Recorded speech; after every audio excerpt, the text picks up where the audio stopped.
રક્ષાબંધન પર્વ નિમિત્તે ખેડા જિલ્લાના વડતાલ ધામમાં ભક્તોનું ઘોડાપુર ઉમટ્યું।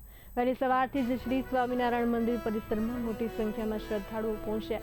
રક્ષાબંધનના પાવન પર્વે ભગવાન શ્રી સ્વામિનારાયણને રાખડીના વાઘા પહેરાવવામાં આવ્યા। ભગવાનના દર્શન અને આશીર્વાદ મેળવવા ગુજરાત સહિત વિવિધ રાજ્યોમાંથી ભક્તો વડતાલ ધામ પહોંચ્યા। મહારાષ્ટ્ર, મુંબઈ, અમદાવાદ અને સુરત સહિતના વિસ્તારોમાંથી મોટી સંખ્યામાં શ્રદ્ધાળુઓ ઉમટ્યા। ભક્તોએ ભગવાન શ્રી સ્વામિનારાયણના દર્શન કરી ધન્યતા અનુભવી। દિવસભર વડતાલ ધામમાં ભક્તોની ભારે અવરજવર અને સારો જોવા મળ્યો। રક્ષાબંધન પર્વને પગલે સમગ્ર વડતાલ ધામ ભક્તિમય અને ઉત્સાહભર્યા વાતાવરણથી ગુંજી ઉઠ્યું।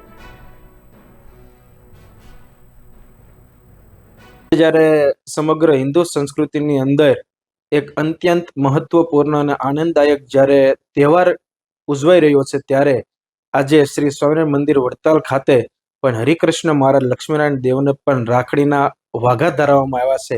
અને આજે ગુજરાત બહારથી મહારાષ્ટ્ર હોય, મુંબઈ હોય કે વડોદરા હોય, સુરત, અમદાવાદ જેવા સિટીઓની અંદરથી હરિભક્તો આજે વડતાલ પૂનમ ભરવા આવે છે અને હરિકૃષ્ણ મહારાજ લક્ષ્મીનારાયણના દેવના દર્શન કરી માથું ટેકવી અને આજે પ્રાર્થના કરી અને ધન્યતા અનુભવે છે।